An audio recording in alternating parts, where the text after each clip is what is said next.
Baik, selamat malam. Perkenalkan, nama saya Margareta Suryati Bahagia, kelas 2020D, NPM 2020 1065.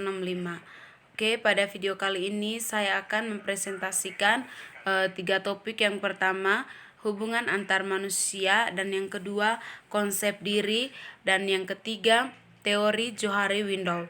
Oke, langsung saja di pengertian yang pertama. Hubungan antar manusia adalah kemampuan mengenali sifat, tingkah laku pribadi seseorang.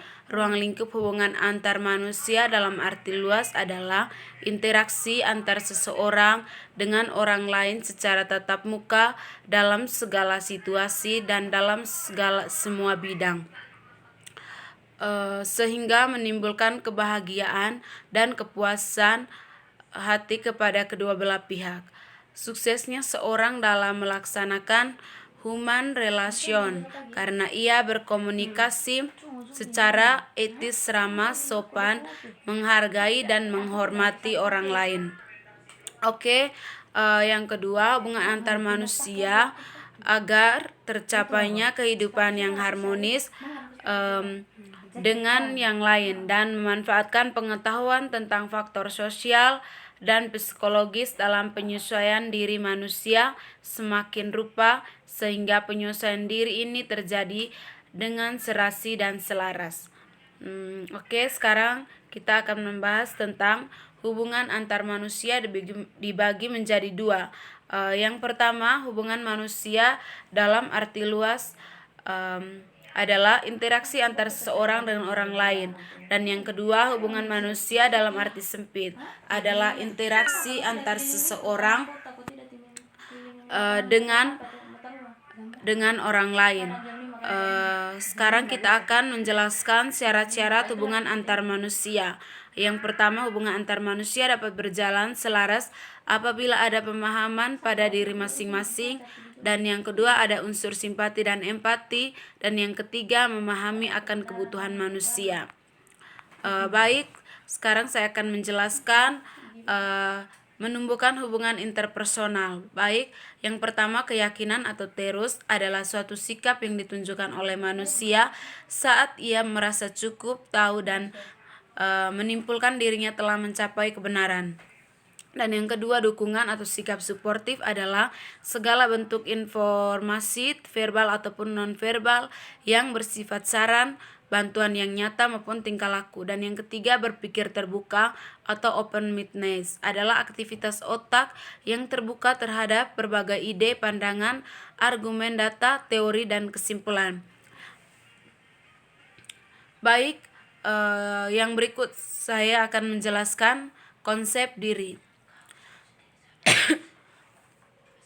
Konsep diri adalah segala sesuatu yang dapat dikatakan orang tentang dirinya sendiri, bukan hanya tentang tubuh, keadaan psikisnya sendiri, melainkan tentang anak, istri ataupun suami, rumah, pekerjaan, nenek moyang, dan lain-lain.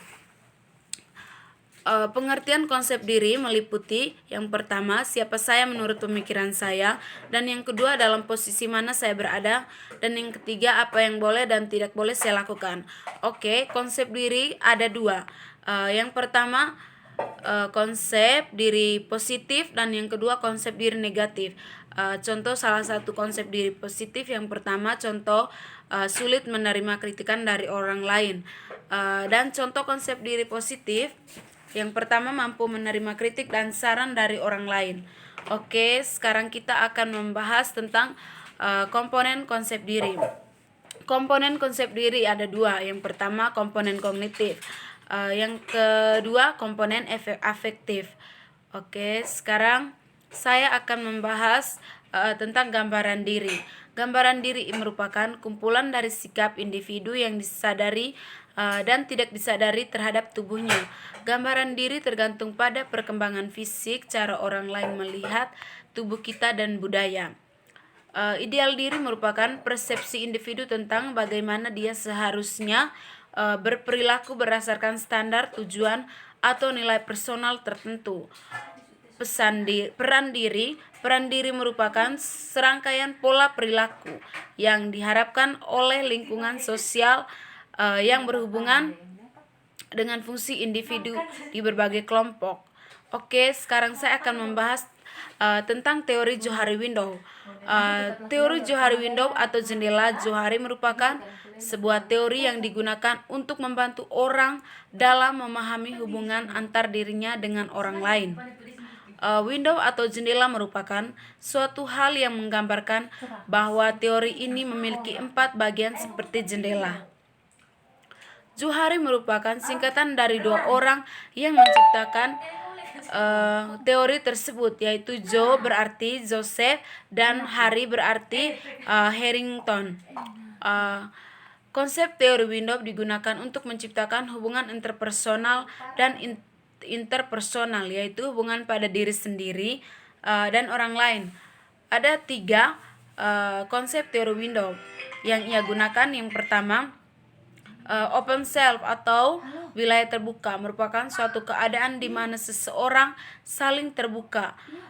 Yang kedua, blind self. Blind self atau wilayah buta merupakan kondisi di mana orang lain dapat memahami sifat, perasaan, pikiran, dan motivasi seseorang. Dan yang ketiga, hidden self.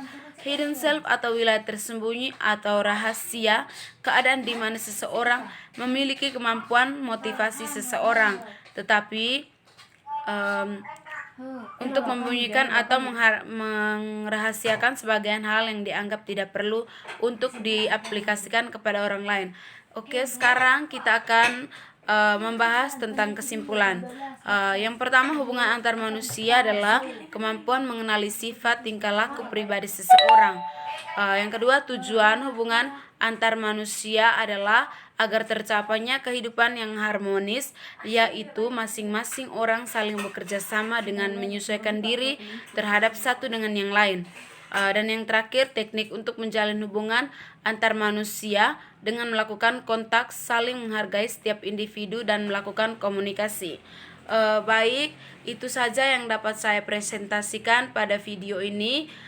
Semoga video yang saya presentasikan dapat bermanfaat bagi teman-teman semua. Sekian dan terima kasih.